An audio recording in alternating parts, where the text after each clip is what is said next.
Assalamualaikum warahmatullahi wabarakatuh. Pada kesempatan kali ini saya ingin berbagi pengalaman saya dalam mempelajari modul 1.4 tentang budaya positif di kelas atau di sekolah.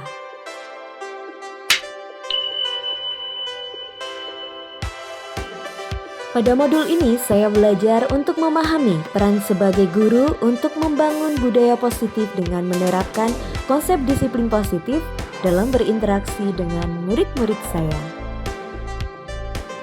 Saya sungguh tertarik dan antusias mempelajari modul ini karena materi ini cocok dengan fenomena-fenomena yang setiap hari saya alami bersama murid-murid saya. Dalam 2 minggu ini saya telah mempelajari tentang budaya positif sembari saya mempraktikannya di kelas bersama murid-murid saya.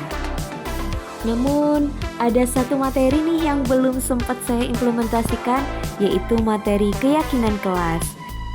Dari hal tersebut saya termotivasi dan antusias nih untuk mencoba mengimplementasikannya dan akan lebih mendalami materi-materinya untuk memberikan yang terbaik bagi murid-murid saya.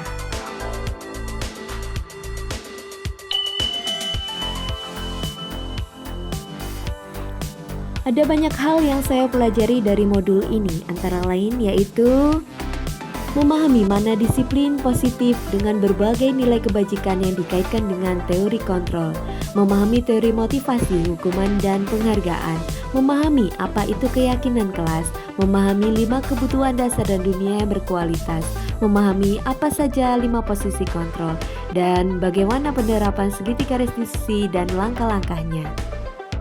Menurut saya, materi-materi tersebut sangatlah komplit untuk menciptakan budaya positif di kelas atau di sekolah. Dari seluruh materi tersebut, yang menurut saya paling menarik dan ingin lebih saya dalami serta ingin saya coba adalah penerapan keyakinan kelas. Apa itu keyakinan kelas? Oke, saya akan membahasnya secara singkat. Keyakinan kelas adalah sebuah penerapan untuk menyepakati dan melaksanakan nilai-nilai kebajikan universal yang harapannya dapat memotivasi murid dari dirinya sendiri atau motivasi intrinsik. Selain itu, harapannya murid akan lebih tergerak dan bersemangat untuk menjalankan keyakinannya daripada sekedar mengikuti serangkaian peraturan tanpa makna. Namun, apakah akan efektif jika keyakinan kelas ini diterapkan di jenjang TK dengan usia 4-5 tahun? Mengingat anak dengan usia tersebut memiliki karakter yang khusus, unik, dan juga beragam. Oke, mari kita bahas bersama-sama. Beberapa karakter anak dengan usia 4-5 tahun yaitu: anak biasanya suka mencontoh atau meniru orang-orang yang ada di sekitarnya. Anak belajar menggunakan benda-benda konkret untuk memahami sesuatu. Anak masih bersifat egosentris dan semau gue. Dan anak senang bermain. Lalu, bagaimana jika dikaitkan dengan penerapan keyakinan kelas? Kita perlu mendesainnya sedemikian rupa, berbasis permainan supaya menyenangkan, menghadirkan hal-hal yang nyata dan juga dilaksanakan melalui percontohan.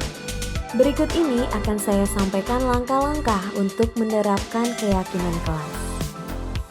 Yang pertama, kita perlu mengidentifikasi dulu poin nilai-nilai kebajikan universal apa yang perlu dikembangkan di kelas. Selanjutnya, kita perlu berdiskusi nih dengan kepala sekolah dan juga teman-teman sejawat kita. Kemudian, kita perlu mendesain skenario pembelajaran untuk penerapan keyakinan kelas dengan cara yang menyenangkan dan juga konkret. Selanjutnya, kita membuat media pembelajaran yang menunjang untuk penerapan atau pengimplementasian keyakinan kelas yang akan kita laksanakan. Kemudian, saatnya melaksanakan penerapan keyakinan kelas dengan cara murid-murid menunjukkan perbuatan yang baik atau buruk.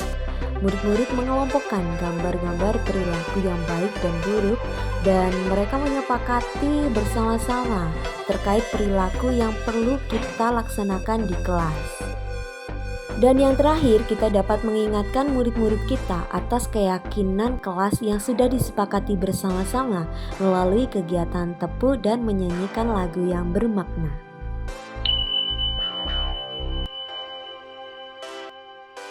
Dari video ini saya baru mengupas sedikit tentang satu dari 6 materi pada modul 1.4 ini. Pembahasan pada modul 1.4 ini sangatlah kompleks, bahkan dulu saya tidak menyadarinya. Untuk menerapkan budaya positif, perlu materi-materi sedetail ini. Tentunya dengan mempelajari modul 1.4 ini saya mendapatkan ilmu yang banyak. Kedepannya saya akan lebih mempelajarinya. Tidak hanya keyakinan kelas, target saya ke-6 materi tersebut akan saya terus implementasikan di kelas saya. Tentunya saya akan belajar dari berbagai informasi dan sumber-sumber dari luar dari program Guru Penggerak ini. Baik, terima kasih sudah menyaksikan video saya kali ini. Semoga bermanfaat dan wassalamualaikum warahmatullahi wabarakatuh.